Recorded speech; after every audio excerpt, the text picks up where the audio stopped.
नक्सलियों के खिलाफ छत्तीसगढ़ में निर्णायक लड़ाई होती दिखाई दे रही है। बताया जा रहा है कि छत्तीसगढ़ तेलंगाना महाराष्ट्र बॉर्डर पर पिछले 16 घंटों में से एक बड़ा ऑपरेशन चल रहा है, जिसमें सुरक्षा बलों के करीब 5000 जवानों ने 300 से ज्यादा नक्सलियों को घेर रखा है, जिसमें हिडमा, देवा, दामोदर जैसे कई बड़े नक्सली कमांडर हैं, जिसकी तलाश लंबे समय से सुरक्षा बलों को है।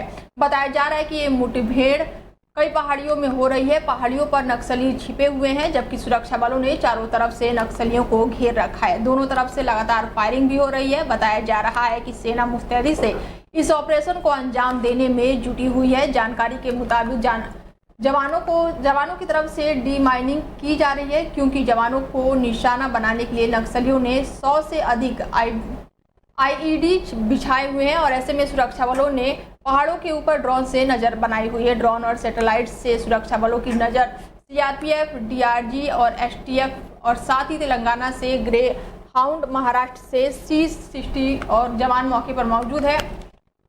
इसके साथ ही बताया जा रहा है कि तीनों राज्यों के फोर्स ने चारों तरफ से नक्सलियों को घेर रखा है, क्योंकि सेना के जवान इस बात का इंतजार कर रहे हैं कि जैसे ही नक्सलियों का पहाड़ी से नीचे की तरफ मूवमेंट होता हुआ दिखाई देगा, तब बड़ा एक्शन लेने की संभावना बनी हुई है। सेना यहाँ पर ड्रोन से और हेलीकॉप्टर से पूरे इलाके की निगरानी करने में लगी हुई है, क्योंकि इस इलाके में नक्सलियों ने बंकर भी बना रखा है, जबकि उनके पास भारी मात्रा में असला और बारूद होने की उम्मीद जताई जा रही है। भारतीय क्रिकेट टीम के कोच गौतम गंभीर को जान से मारने की धमकी मिली है। रिपोर्ट के मुताबिक अभी केस दर्ज नहीं हुआ है, अभी शिकायत की जांच की जा रही है और इस धमकी ने न केवल उनके प्रशंसकों को चिंता में डाल दिया है, बल्कि सुरक्षा एजेंसियों को भी तुरंत कार्रवाई करने के लिए मजबूर किया है। दिल्ली पुलिस ने इस मामले को गंभीरता से लिया है और जांच शुरू कर दी है। पुलिस की साइबर क्राइम टीम उस व्यक्ति की पहचान करने की कोशिश कर रही है जिसने ये धमकी भरा ईमेल भेजा है। रिपोर्ट के मुताबिक ISIS कश्मीर ने यह धमकी दी है। गौतम गंभीर को यह धमकी एक अनजान ईमेल के जरिए मिली हुई है। ईमेल में सिर्फ 3 शब्द लिखे हुए हैं, आई किल यू। ये संदेश भले ही छोटा था, लेकिन इसका असर गंभीर रहा। गंभीर ने बिना देरी किए इसकी शिकायत दिल्ली पुलिस से की है। उसकी शिकायत के बाद से पुलिस ने तुरंत कार्रवाई शुरू कर दी है और मामले की गहराई से जांच शुरू कर दी है। पुलिस का कहना है कि इस धमकी को हल्के में नहीं ले सकते हैं और इसे भेजने वाले की पहचान जल्द से जल्द करने की कोशिश कर रहे हैं। दिल्ली पुलिस की साइबर क्राइम यूनिट इस मामले में सबसे अहम भूमिका निभा रही है। उनकी टीम उस ईमेल को ट्रैक करने में जुटी हुई है जिसके जरिए धमकी दी गई है। साइबर विशेषज्ञ इस बात की जांच कर रहे हैं कि ये ईमेल कहां से और किसने भेजा है। पहलगाम में आतंकी हमले के बाद से भारत ने पाकिस्तान के खिलाफ कड़ा एक्शन लिया है। प्रधानमंत्री नरेंद्र मोदी की अध्यक्षता में चली बैठक में पाकिस्तान के खिलाफ कई बड़े फैसले लिए गए हैं। एक फैसले में भारत सरकार ने पाकिस्तानी नागरिकों के जरिए किए जाने वाले वीजा पर रोक लगा दिया है। इसके साथ ही सार्क वीजा छूट योजना का भी तत्काल प्रभाव से बंद किया गया है। SVES वीजा के तहत भारत की यात्रा करने वाले वीजा धारकों को 48 घंटे के अंदर भारत छोड़ने का अल्टीमेटम दे दिया गया है। इसके अलावा अन्य वीजा धारक 1 मई तक पाकिस्तान लौट सकते हैं। भारत सरकार के इस फैसले के बाद से सबसे ज्यादा चर्चा पाकिस्तान से भारत आई सीमा हैदर की हो रही है। सीमा हैदर भारतीय नागरिक सचिन मीणा के प्यार में पाकिस्तान से भारत आ गई थी और उन्होंने यहाँ सचिन से शादी रचा ली। ऐसे में कई लोग सवाल कर रहे हैं कि क्या भारत सरकार के फैसले के बाद से सीमा हैदर को भी अपने 4 बच्चों के साथ पाकिस्तान वापस लौटना होगा। बता दें कि सीमा हैदर नेपाल के रास्ते भारत तक का सफर तय किया था और सबसे पहले वो टूरिस्ट वीजा पर पाकिस्तान के शारजाह से नेपाल पहुंची थी। इसके साथ ही नेपाल में कुछ दिन बिताने के बाद से वो काठमांडू टू दिल्ली चलने वाली बस पर सवार हुई थी और अपने 4 बच्चों के साथ भारत पहुंच गई। जहां आकर सीमा हैदर ने सचिन मीणा से शादी कर ली। तब से सीमा हैदर भारत में ही रह रही हैं। सीमा हैदर को वापस पाकिस्तान जाना चाहिए या नहीं, या जाना होगा। बता दें कि सीमा हैदर भारत में बिना किसी वीजा या पासपोर्ट के पहुंची थी और उनका मामला अभी तक कोर्ट में लंबित है। पहलगाम हमले के मास्टरमाइंड का वीडियो अब सामने आया है। वीडियो बनाकर दुनिया से गुहार लगाई गई है। बता दें कि पहलगाम आतंकी हमले के बाद से भारत ने पाकिस्तान के खिलाफ कई कठोर कदम उठाए हैं और इसका असर अब जम्मू कश्मीर के पहलगाम में हुए आतंकी हमले में 26 लोगों की जान चली गई और इसके पीछे लश्कर-ए-तैयबा के डिप्टी कमांडर सैफुल कसूरी का हाथ बताया जा रहा है। भारत के एक्शन के बाद से कसूरी ने वीडियो जारी किया है और इसमें हमले की निंदा की है और कहा है कि इसका जिम्मेदार वो नहीं है। भारत ने बुधवार रात सीसीएस की बैठक में 5 बड़े फैसले लिए और इसके बाद से लश्कर-ए-तैयबा के डिप्टी कमांडर ने वीडियो जारी किया और बयान में क्या कुछ कहा है, सुनिए जरा आप भी। गुज़श्ता दिनों जम्मू कश्मीर के इलाका पहलगाम में जो हमला हुआ है और 27 जानों का ज़िया हुआ है, हम इसकी पुरजोर मजम्मत करते हैं। इस हमले की आड़ में हिंदुस्तान के मीडिया ने मुझे मोर्द इल्ज़ाम ठहराया, फौरी तौर पर पाकिस्तान पर इल्ज़ाम तराशी की है और गुज़श्ता 24 घंटे हिंदुस्तान का मीडिया इल्ज़ाम तराशियों पर उतरा हुआ है, तो ये भी नहायत अफसोसनाक वाक़या है। और अब हिंदुस्तान ने सिंतास मुआहदे को भी मुस्तरद कर दिया है और मुअत्तल कर दिया है और पाकिस्तान के वो पानियों को रोकना चाहता है और पाकिस्तान की ज़राअत को, पाकिस्तान की सनत को वो तबाह करना चाहता है। वो एक जंगी दुश्मन है।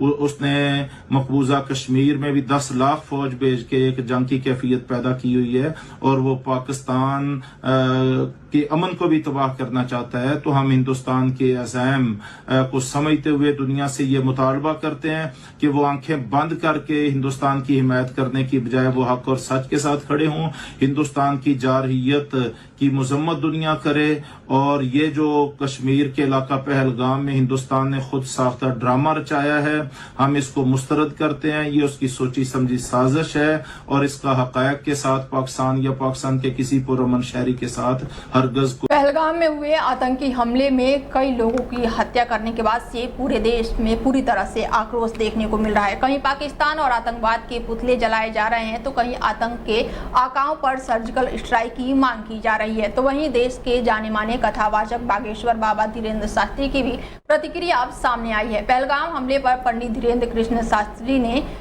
कहा है कि हिंदुस्तान में हिंदू होना अगर घातक हो जाए तो सबसे बड़ा दुर्भाग्य यही है। अब ईंट का जवाब पत्थर से देने का समय आ गया है। पंडित धीरेन्द्र शास्त्री ने कहा है कि पहलगाम में जो घटना घटी वो इस सदी की सबसे निंदनीय घटना है। क्या कुछ कहा है, सुनिए जरा आप भी। हिंदुस्तान में ही हिंदू होना अगर घातक हो जाए इससे बड़ा कोई दुर्भाग्य नहीं होगा। पहलगाम में जो घटना हुई इस सदी की सबसे निंदनीय घटना है। उन्होंने ना ये पूछा कि आप किस जाति के हो, ब्राह्मण हो, क्षत्रिय हो, वैश्य हो या सेवक हो। उन्होंने ना एससी पूछा, ना एसटी पूछा, ना ओबीसी पूछा, ना सवर्ण पूछा। उन्होंने ना ये पूछा कि तुम तमिल बोलते हो या मराठी बोलते हो या गुजराती बोलते हो या पंजाबी बोलते हो। उन्होंने सिर्फ ये पूछा। यूपी के मुख्यमंत्री योगी आदित्यनाथ ने कानपुर के शुभम त्रिवेदी के परिजनों से मुलाकात की। शुभम त्रिवेदी उन 28 लोगों में से एक है जिनको पहलगाम में आतंकवादियों ने मौत के घाट उतार दिया। शुभम के परिजनों से मुलाकात के बाद से सीएम योगी ने पत्रकारों से बात की। उन्होंने कहा कि 22 अप्रैल को पहलगाम कश्मीर के अंदर पर्यटकों के साथ जो आतंकी हमला हुआ है, कानपुर का एक परिवार उस आतंकी हमले का शिकार हुआ है। क्या कुछ कहा है, सुनिए जरा भी। 2 महीने पहले ही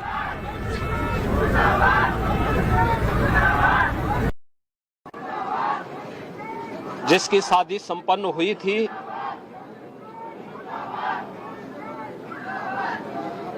यह पहलगांव का आतंकी हमला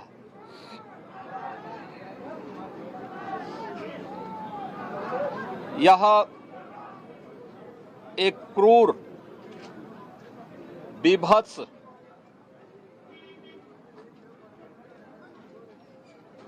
कायराना कृत्य है। न केवल देश ने बल्कि दुनिया के हर सभ्य समाज ने इस घटना की निंदा की है। जम्मू कश्मीर के पहलगाम में हुए आतंकी हमले के बाद भारत ने वीजा से लेकर पानी तक रोकने का ऐलान कर दिया है। पाकिस्तान पर करारा प्रहार किया गया है। इसके साथ ही 5 बड़े कदमों से पड़ोसी मुल्क में हड़कंप मच गया है। पीएम मोदी की अध्यक्षता में बीती शाम सुरक्षा मामलों को कैबिनेट बैठक के दौरान 5 बड़े फैसले लिए गए जो आर्थिक कूटनीतिक मोर्चे पर पाकिस्तान को गहरी चोट पहुंचा सकता है। दरअसल जम्मू कश्मीर के पहलगाम की बसरेना घाटी में मंगलवार को आतंकी हमले में कई लोगों की हत्या की गई। इसके बाद से देश में गम और गुस्से का गुब्बार है। जनता से लेकर सरकार से शीर्ष स्तर पर पाकिस्तान को सबक सिखाने की मांग उठ रही है। मोदी सरकार ने कई साल पुराने सिंधु जल संधि समझौते को रोककर बाघा अटारी बॉर्डर को बंद करना और साथ ही पाकिस्तानी उच्चायोग के शीर्ष अधिकारियों को देश छोड़ने का अल्टीमेटम दे दिया है।